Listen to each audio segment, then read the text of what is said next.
So we all get to that point in the interview where the interview turns to you and says, do you have any questions for me? This is your ideal time to flip the script and start interviewing your interviewer. Hey, welcome to my channel. My name's Patrick. This is Patrick Recruiter. I have nearly a decade of experience scaling small teams from just a handful of employees to hundreds globally. Today, I want to shed some light on how to answer the question, do you have any questions for me, when you get to the end of the interview.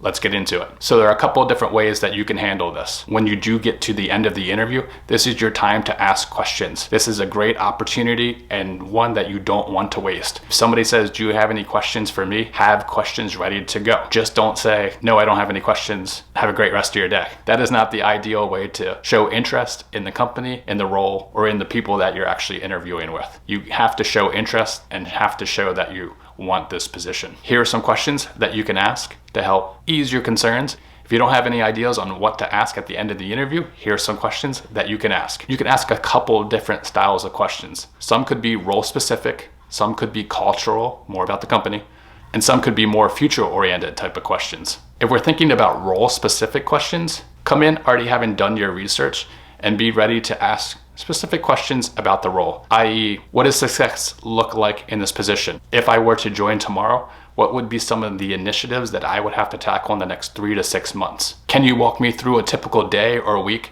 or what it's like to work with the team that you'd be joining? What are some of the biggest challenges that you see in this role? Those are all great role-specific questions that you can tailor to the specific role that you are interviewing for. Other types of questions are more cultural related. Those are really cool questions to ask because that gives your interviewer time to share a little bit more about their background and their experience. It could be as easy as, what made you join this company?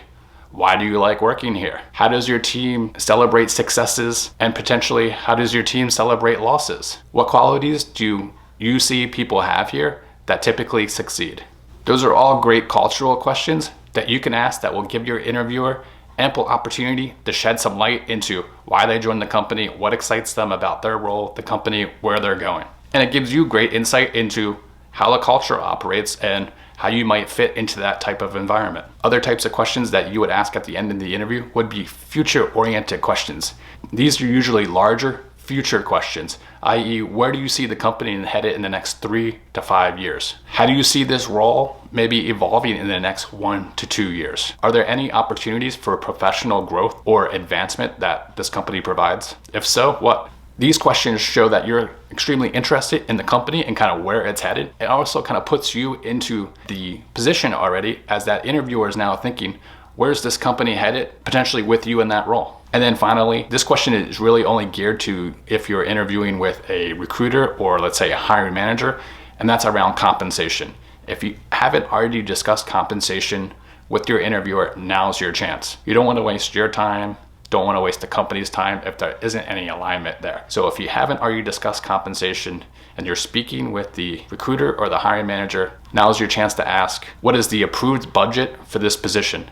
And let them give you an answer. You have to come prepared to answer that question if they were to flip it back on you and ask you what is the salary range that you're looking for in your next role. You could say a couple different things. One could be share a range that you already have predetermined in your mind, and it must be a range that you're willing to accept, and the minimum of your range should be the minimum that you're willing to accept, and the maximum be kind of the best case scenario, usually about 10 to 15% more. Another way to answer that question is to say, looking at the market data, I found that the average range for this type of position is between X and Y. Share that information and see if that's within the range of the company. Or a third option, also a great way of not disclosing what you're looking for, is to say, I'm actively interviewing at several different companies. The range for this type of position at those other companies is X and Y, and see how they react. But if you haven't already discussed compensation and you are at the end of your interview and you're speaking to a recruiter or a hiring manager, now's the time to bring that up. That way you're all in alignment at the end of the day. So I hope these questions help you when you do reach the end of the interview and the interviewer asks you, do you have any questions for me?